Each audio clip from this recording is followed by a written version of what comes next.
সরকারের প্রধান ডক্টর ইউনূসের কাছে আহ্বান হলো, শেখ হাসিনাকে মামুর বাড়ি রাখতে হবে না, তাকে বাংলার জমিনে নিয়ে আসতে হবে। আর বাংলাদেশে এসে শেখ হাসিনাকে ঢাকার বাড়িতে রাখতে হবে, প্রকাশ্যভাবে রক্ত মিডিয়ার মাধ্যমে তাকে ফাঁসি আসামি করে ফাঁসি দিতে হবে। এটাই রক্ত করতে হবে।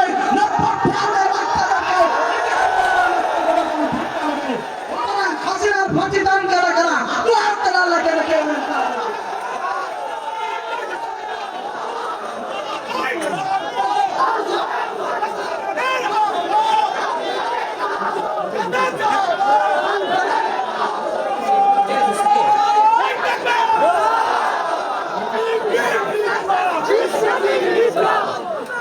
উপস্থিতি। সুতরাং স্বৈরাচার পতন হয়েছে। এবার আপনার আমার কি করা দরকার, আপনার আমার কি করা দরকার জানা দরকার আছে না? স্বাধীনতার পরে আপনার কর্মসূচি কি হবে এই বিস্তারিত আলোচনার জন্য কথা বলব। উপস্থিতি। সুতরাং আপনার আমার প্রতি কোরআন নাযিল করেছেন তিনি কে? সেই কোরআন পেয়ে আপনার খুশি না বেটা? কেন খুশি আল্লাহ পাক? এই জন্য খুশি হবো কারণ গোটা পৃথিবীর সবচেয়ে দামি কিতাব আল্লাহ পাক কথা বলুন, ঠিক না বেঠিক?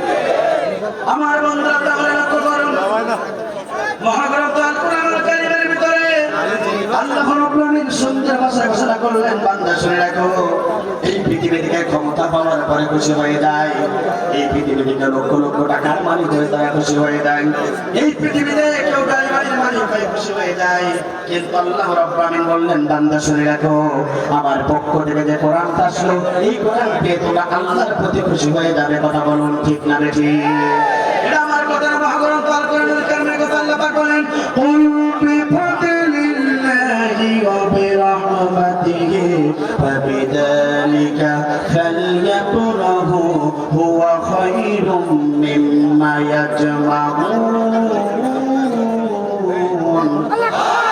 আল্লাহ পাক বলেন, আল্লাহর পক্ষ থেকে যত বরকত চলে আসলো, আল্লাহর পক্ষ থেকে বরকত চলে আসলো, তার এক নম্বর গুরুত্বপূর্ণ কেতাবের নাম হচ্ছে মহান গ্রন্থ আল কোরআন। আল্লাহ পাক বলেন, বান্দা শুনে রাখো, এই কোরআন যখন পেয়ে যাবে, এই কোরআনের স্বাধীনতা যখন পেয়ে যাবে, কেবলমাত্র শুধুমাত্র এই বান্দাগুলো আল্লাহর প্রতি খুশি হয়ে যাবে। কথা বলুন, ঠিক না বেঠিক? কোরআন যদি পেয়ে যায়, বান্দা খুশি হবে কার প্রতি? আরো ধরে বলেন, কার প্রতি? উপস্থিতি 17 বছর ধরে সঠিকভাবে কোরআনের কথা আলেমরা বলতে পারতো না, আজকে কোরআনের বিজয় হয়েছে। কোরআনের বিজয় হয়েছে, এটা মানুষের বিজয় নয়। এই বিজয় তিনি আল্লাহর পক্ষ থেকে সবচেয়ে সাহায্য ছিল। কথা বলুন, ঠিক না বেঠিক? আমরা দেখেছি ওই ছাত্ররা কোনো অস্ত্র ছিল না, কিছুই ছিল না, কিন্তু ওরা ইমানের দাবিতে আল্লাহ জমিনে যেমন ঝাঁপিয়ে পড়েছিল, বদরের প্রান্তরে 313 জন সাহাবী যেমন আল্লাহর জন্য ঝাঁপিয়ে পড়েছিল, মাথারা ছিল আল্লাহ আল্লাহর পক্ষ থেকে সাহায্য হয়েছিল। বাংলাদেশের মুসলমান আপনাকে কোরআনের ভাষায় জানাতে চাই, 2024 সালে ছাত্র ভাইরা আন্দোলন করেছিল, আল্লাহর পক্ষ থেকে বদরের প্রান্তরে বদর করে সাহায্য আসলো। কার পক্ষ থেকে সাহায্য? উপস্থিতি। এই সাহিত্য সবচেয়ে গুরুত্বপূর্ণ ভূমিকা রেখেছে বাংলাদেশের ছাত্র ভাইরা, আর সবচেয়ে বেশি অবদান বাংলাদেশের আলেম সমাজ এবং ইসলামী ছাত্র শিবিরের। কথা বলুন, ঠিক না বেঠিক? অসংখ্য ব্যক্তিরা বলতো যে ইসলামী ছাত্র শিবিরের ছেলেমেয়ে রক কাটে, এটা হচ্ছে সবচেয়ে বড় মিথ্যা কথা। বাংলাদেশের এমন একটা সংগঠন, ছাত্র সংগঠন ইসলামী ছাত্র শিবির, যে শিবিরের ভিতরে মানুষকে রক্ষাটা শিখায় না, বরঞ্চ মানুষকে জাহান্নামের পথ থেকে ছাত্র ভাইদেরকে জান্নাতের পথে চালানোর জন্য চেষ্টা করে। ইসলামী ছাত্র শিবির এমন একটা সংগঠন, যে সংগঠনের একজন কর্মী পর্যন্ত ইয়াবা খাবার সাহস পায় না। বাংলাদেশ ইসলামী ছাত্র শিবির এমন একটা সংগঠন, যে সংগঠনের একটা ছেলে তার মার সাথে খারাপ আচরণ করতে পারে না। ইসলামী ছাত্র শিবির এমন একটা সংগঠন, যে ছাত্র সমাজ ছাত্র ভাইরা এদেশের একটা মেয়েকে নিয়ে তারা চলে গেছে, এটা কোনো নদীর কেউ দেখাতে পারবে না। সুতরাং ইসলামী ছাত্র শিবির হচ্ছে এমন একটা সংগঠন যারা আল্লাহর জমিনে আল্লাহর দ্বীন কায়েমের জন্য সবচেয়ে কষ্ট করে। সুতরাং এই ইসলামী ছাত্র শিবির যারা আছে তাদেরকে আমি স্যালুট জানাই, আমার পক্ষ থেকে ধন্যবাদ। আমি এই করোনা সহ এই সাতটি আশেপাশে যত ছাত্র শিবিরের ভাইরা আছে আমি সকলের নাম জানি নাই, আমার পক্ষ থেকে তোমাদের জন্য সালাম। আর আমি আপনাদেরকে লক্ষ্য করে বলতে চাই, আপনাদের সন্তানগুলোকে ছাত্র শিবিরে এখন ইনক্লুড করে দেবেন, তাদের ভর্তি করে দেবেন, তারা কিছু না দিতে পারুক, ওই সন্তানগুলোকে নামাজের ট্রেনিং দিতে পারবে। ওই ছাত্রগুলোকে ইয়াবাখোর শেখাবে না, বরং ওই ছাত্রগুলোকে ইয়াবা থেকে নিষেধ করার জন্য তারা চেষ্টা করবে। এই জন্য আমি আপনার সন্তানগুলোকে ছাত্র শিবিরে যোগদান করার দরকার আছে না নাই? ইনশাআল্লাহ তাদের ছাত্র আছে, সন্তানকে যদি সঠিকভাবে করতে চান, আপনি আপনার সন্তানকে বাংলাদেশ ইসলামী ছাত্র শিবিরকে এখনই ইনক্লুড করে তাদেরকে ডেকে এনে প্রকাশ্যভাবে ফুলের মালা দিয়ে তাদেরকে ছাতা খুলে দেন। আর বলে দাও, বাবা আমার সন্তান ইসলামী ছাত্র শিবিরে দেনা, আমার সন্তান যেন মৃত্যুর পরে আমার টাকা পড়াতে পারে। কথা বলুন ঠিক না ঠিক? উপস্থিতি সুতরাং করতে চাই, আল্লাহর পক্ষ থেকে কোরআন পেয়ে আপনি আমি খুশি না বেজা? খুশি না বেজা? আপনাদের টেনশন করা লাগবে না। এখান থেকে 45 মিনিট আগে মুফতি আমির হামজা চলে যাচ্ছে, উনি কিছুক্ষণের মধ্যে আপনাদের মাঝে হাজির হয়ে যাবে। সুতরাং ইনশাআল্লাহ আপনাদেরকে বলতে চাই, আমি বলেছিলাম গত বছর এই বছরের 25শে জানুয়ারি আমি হামজা এখানে হজ করার কথা ছিল, কিন্তু জালিম স্বৈরাচারে আর প্রশাসনের ষড়যন্ত্রের কারণে আমি হামজা তাফসীর করতে পারি নাই। সেই 2024 সালে আমি হামজা আবারও কোরআনের তাফসীর মাধ্যমে হয়েছে উন্মুক্ত ময়দানে। খুশি না বেজা? জোরে বলেন খুশি না বেজা? যেহেতু ডেট আমি নিয়েছি, আর সকলে আমার সাথে যোগাযোগ করে, ভাই আপনার সাথে যোগাযোগ করে আমি হামজার পাওয়া যাবে। এতটা সিরিয়াল তার 2028 সাল পর্যন্ত সিরিয়াল কমপ্লিট হয়ে গেছে। উপস্থিত তারপরেও আমার ব্যক্তিগত উদ্যোগে এই দেয়ালের মাঝে আমার ছেলে জীবন অর্থাৎ জীবনের জন্য অর্থাৎ তাদের জন্য আমি ডেটটি দিয়েছিলাম। এই জন্য করোনাবাসী দেয়ালবাসী খুশি না বেজা? জোরে বলেন খুশি না বেজা?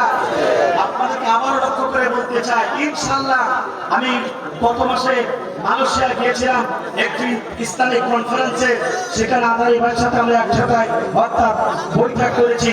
এই মাসে ইনশাআল্লাহ মিজানুর রহমান আজহারী বাংলাদেশে পা রাখবেন, বাংলাদেশে আসবেন এবং কোরআনের কথা বলবেন। আপনাদেরকে লক্ষ্য করে বলতে চাই, এই মাঠে আগামী বছর ডক্টর মিজানুর রহমান আজহারী কোরআনের তাফসীর করবে ইনশাআল্লাহ। এদের খুশি না বেজা?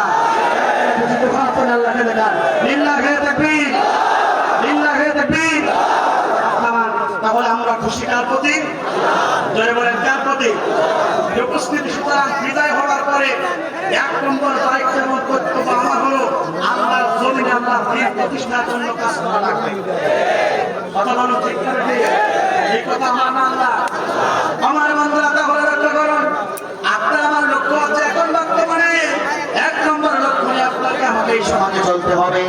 1 নম্বর লক্ষ্য হলো এই সমাজে আল্লাহর জমিনে আল্লাহর দ্বীন প্রতিষ্ঠার জন্য আপনাকে আমাকে কাজ করা লাগবে। কথা বলুন ঠিক না?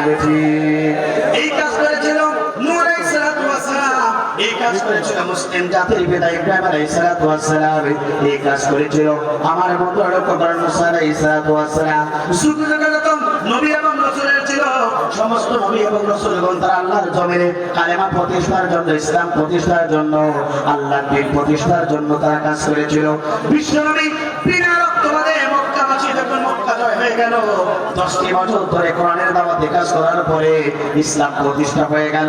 আর 2024 সালে বাংলাদেশ স্বতন্ত্র স্বাধীনতা অর্জন করলো। আমরা চাই আগামীতে ততদিন পর্যন্ত বাংলাদেশ থাকবে, এই কোরআন দিয়ে বাংলাদেশ চলবে। কথা বলুন ঠিক না? প্রত্যেকটা নবী এবং রাসূলগণ এই দায়িত্ব নিয়ে পৃথিবীতে এসেছিলেন। আল্লাহ রাব্বুল আলামিন কোরআনুল কারীমের ভিতরে জন্য ঘোষণা করলেন, বান্দা শুনে রাখো, তোমার এখন দায়িত্ব হলো আল্লাহর জমিনে আল্লাহর দ্বীন প্রতিষ্ঠা করা। কথা বলুন ঠিক না? আল্লাহ পাক বলেন, হুয়াল্লাযী আরসালা রাসূলা বিল হুদা ওয়া দীনিল হক লিইয়ুযহিরাহু আলাদ দীনি কুল্লিহি ওয়া লাহু কারিহাল মুশরিকুন। আল্লাহ পাক বলেন, তিনি তো সেই সত্তা যিনি তার সত্য সহকারে রাসূলকে এই পৃথিবীতে কোরআন সহকারে প্রেরণ করলেন। এই নবী সমাজে থেকে কোরআনের দাওয়াত দেবে, ইসলামের দাওয়াত দেবে, আল্লাহর জমিনে আল্লাহর দ্বীন কায়েমের কথা বলবে। আল্লাহর জমিনে আল্লাহর দিন প্রতিষ্ঠার জন্য আন্দোলন করবে, আল্লাহ জমিনে আল্লাহর ইকামতের দিনের কাজ করবে। ইকামতের দিনের কাজ করতে গিয়ে দেখবে সমাজের কিছু মুশরিকরা আছে, ও নবী তোমার প্রতি সন্তুষ্ট হবে, তারপরও তুমি তাদেরকে মরক্কত না করে অবশ্যই আল্লাহ জমিনে আল্লাহ দিনের কাজ তোমাকে করতে হবে। কথা বলুন ঠিক না বেঠিক? রাসূলকে এই দায়িত্ব দিয়ে এই পৃথিবীতে প্রেরণ করেছিলেন আল্লাহ। রাসূল নাই, আজকে আল্লামা ওয়ারাসাতুল আম্বিয়া নবীদের উত্তরসূরি হচ্ছে বাংলাদেশের হক্কানি আলেমগণ। সেই হক্কানি আলেমগণ এখন থেকে আল্লাহর জমিনে সঠিক দিন বিজয় করার জন্য কথা বলবে। কথা বলুন ঠিক না বেঠিক? কারণ দিন যদি প্রতিষ্ঠা হয়ে যায়, পার্লামেন্ট যদি এই কোরআন দিয়ে চলে, এদেশে একজন চোর খুঁজে পাওয়া যাবে না। কোরআনে যদি এই পার্লামেন্ট যদি কোরআনে আপনার পার্লামেন্ট যদি কোরআন দিয়ে চলে, এই দেশে একজন জেনাকার পাওয়া যাবে না। ও পার্লামেন্ট যদি কোরআন দিয়ে চলে, এই দেশে একজন মক্কর ইয়াবাগর ফেন্সিকর খুঁজি পাওয়া যাবে না। আর এটাকে হারাম করেছেন তিনি কে? নবী এবং রাসূলরা কাজ করেছিলেন আল্লাহর জমিনে আল্লাহর দ্বীন প্রতিষ্ঠার জন্য, আর বাংলাদেশ জামাত ইসলামী শক্তিতে সেই কাজ জমিনে করে। কথা বলুন ঠিক না বেঠিক? উপস্থিতি আপনাদেরকে লক্ষ্য করে বলতে চাই, সুতরাং আগামী পার্লামেন্ট হবে কোরআনের পার্লামেন্ট, আগামীর পার্লামেন্ট হবে মুফতিয়ালাদের পার্লামেন্ট। কথা বলুন ঠিক না বেঠিক? কারণ আমরা দেখতে পেরেছি স্বাধীনতার পরে এদেশের আলেম সমাজ বক্তব্যের কারণে এদেশের প্রত্যেকটা যুবকেরা তারা মন্দিরকে পাহারা দিয়েছে। এই কারণে বাংলাদেশের সমস্ত মানুষরা চায় যদি আলেমরা হুজুররা যদি পার্লামেন্টে যায়, বাংলাদেশ শক্তিতে অর্থাৎ দুর্নীতিমুক্ত বাংলাদেশ হবে। কারণ সেই বাংলাদেশের দুর্নীতি করে 99.1 বিলিয়ন টাকা অর্থাৎ ঋণগ্রস্ত করে শেখ হাসিনা পালাইছে। কথা বলুন ঠিক না বেঠিক? 94.1 বিলিয়ন টাকা বাংলাদেশের শক্তিতে তিনি এটাই করেছে, ঋণগ্রস্ত করে তিনি পালন করেছে। কথা বলুন ঠিক না বেঠিক? উপস্থিতি শুধু তাই না, উন্নয়নের নামে কোটি কোটি টাকা তারা প্রত্যেক মিনিটে অর্থাৎ 26,000 টাকা প্রত্যেক সেকেন্ডে 26,000 টাকা, প্রত্যেক মিনিটে 1,36,000 টাকা, অর্থাৎ 17 বছরে এই টাকা তারা পাচার করেছে বিদেশের বুকে। বেগম পালাবানি বাড়ি মেরেছে, আপনাকে আমাকে অর্থাৎ ছুরি ফেলে দিয়েছে। কথা বলুন ঠিক না বেঠিক? সুতরাং বড় বড় যারা কথা বলতো এখন আর খুঁজে পাওয়া যায় না। কথা বলুন ঠিক না বেঠিক? কোথায় আমলি, কোথায় কাদের কাকা, কোথায় গেল ওই জানিবের গরম গরম কথা। কথা বলুন ঠিক না বেঠিক? কোথায় আমলি, কোথায় কাদের কাকা, কোথায় গেল ওই জানিবের গরম গরম কথা। খেলা হবে, খেলা হবে, খেলা হবে, খেলা হবে, খেলা হবে বলে কাকা গেল পালাইয়া। কথা বলুন ঠিক না বেঠিক? আল্লাহ তোমার দরবারেতে হাজার শুকরিয়া, আল্লাহ তোমার দরবারেতে হাজার শুকরিয়া। হাসিনা পালাই গেছে দেশটা ছাড়িয়া, সকলের মুখে হাসি আসলো ফিরিয়া। স্বৈরাচার পালাই গেছে দেশটা ছাড়িয়া। কোথায় আমলি, কোথায় কাদের কাকা, কোথায় গেল ওই জানিবের গরম গরম কথা। কত ছাত্রীর বুকে করল গুলি, রক্তে রঙের হলো সকল গলি। কথা বলা ঠিক না বেঠিক? কত ছাত্রীর বুকে করল গুলি, রঙের হলো কত সকল গলি। সেই বিচার করলো তুমি জালিমের লাঞ্ছনা দিয়া। আল্লাহ তোমার দরবারেতে হাজার শুকরিয়া। হাজিরা পালাই গেছে দেশটা ছাড়িয়া, সকলের মুখে হাসি আসলো ফিরিয়া। স্বৈরাচার পালাই গেছে দেশটা ছাড়িয়া। সালাম সালাম তোমায় সাইদ, আরো যারা শহীদ। কথা বলুন ঠিক না বেঠিক? সাইদকে সালাম জানানোর দরকার আছে না? কারণ সে তার মুখের রক্ত ঢেলে জমিনে শিখতে করেছে, হাসিনা প্রশাসনের কাছে মাথা নত করে নাই। সালাম তোমায় সাইদ, আরো যারা শহীদ, ভুলবে না এই ছাত্র সমাজ হয়েছে তারা শহীদ। কথা বলুন ঠিক না বেঠিক?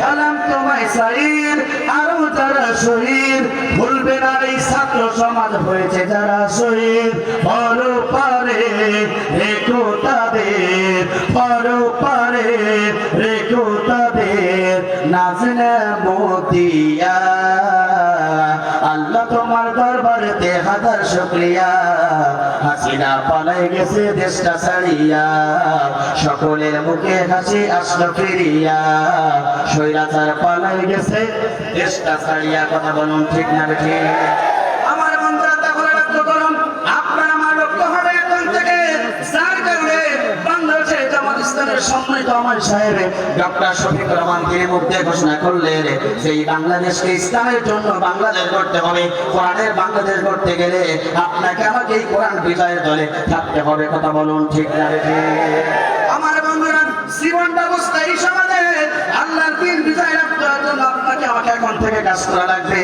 এই জীবন ব্যবস্থা যদি পার্লামেন্টে প্রতিষ্ঠিত হয়ে যায় তাহলে এই বাংলাদেশে দুর্নীতি থাকবে না এই বাংলাদেশে খারাপ করে থাকবে না এই বাংলাদেশে কোনো ধর্ষণকারী থাকবে না সেঞ্চুরি করে যারা ধর্ষণ করেছে তাদের পর্যন্ত বিচার হবে কথা বলুন ঠিক না বেঠিক এই জন্য আল্লাহ পাক বলেন ইন্না দীনা ইনদাল্লাহিল ইসলাম আল্লাহ তাআলার কাছে সবচেয়ে মনোনীত জীবন ব্যবস্থা হলো ইসলাম ইসলামের কমপ্লিট কোড অফ লাইফ আল্লাহর কাছে পূর্ণাঙ্গ জীবন ব্যবস্থা নামাজে ইসলাম এই ইসলামকে আপনাকে ইসলাম অনুযায়ী কাজ করতে হবে ইসলামের কাছে এখন আপনাকে চলে আসতে হবে দুনিয়ার সমস্ত মতাদর্শকে ভুলে গিয়ে মুসলমান আপনি যদি এই কোরআনের কাছে ফিরে আসতে পারি তাহলে আগামীর পার্লামেন্ট হবে কোরআনের পার্লামেন্ট কথা বলুন ঠিক না বেঠিক তাহলে আপনার আমার এক নম্বর দায়িত্ব এবং কর্তব্য হলো বিদায়ের পরে আল্লাহর জন্য আল্লাহর দ্বীন প্রতিষ্ঠা করা সুতরাং দেশবাসী আপনাদেরকে বলতে চাই এই করোনার মুখে যদি আগামীর কোনো পার্লামেন্ট নেওয়ার জন্য কোনো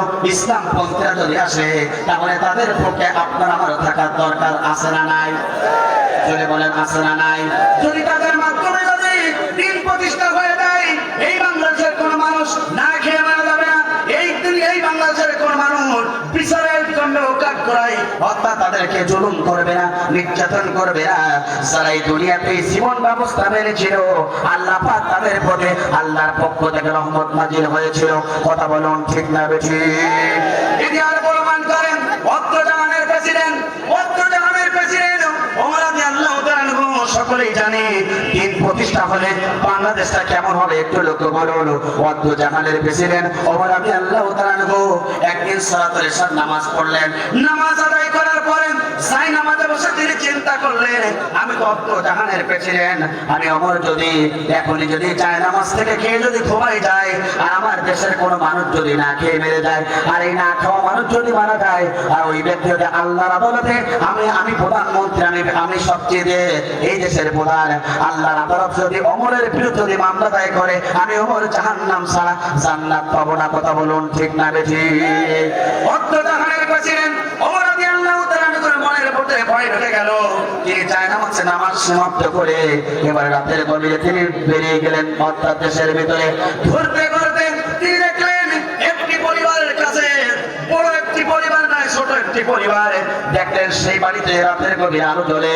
তিনি চলে গেলেন ওই ঘরের পাশে আল্লামা সাঈদীকে যিনি লিখিত ভাবে ফাঁসির কাস্টে ঝোলাতে চেয়েছিল সেই কালামানিক বিচারপতি দেখেন সালমানিক রহমান অর্থাৎ দাড়ি কামিয়ে যে নৌকায় ডুবে গেছে সেই নৌকায় পালানোর জন্য চেষ্টা করেছিল সেই নৌকায় ডুবে ধরা খেল আর কালামানিক যে দাড়ির বিরুদ্ধে কথা বলতো দাড়ি শুদ্ধ করতে পারত না সেই দাড়ি নিয়ে সিলেট দিয়ে পালানোর জন্য চেষ্টা করলো এদেশের ছেলেরা এমন কাজ করেছে অর্থাৎ পুরুষাঙ্গ পর্যন্ত নষ্ট করে দেওয়ার জন্য চেষ্টা করেছিল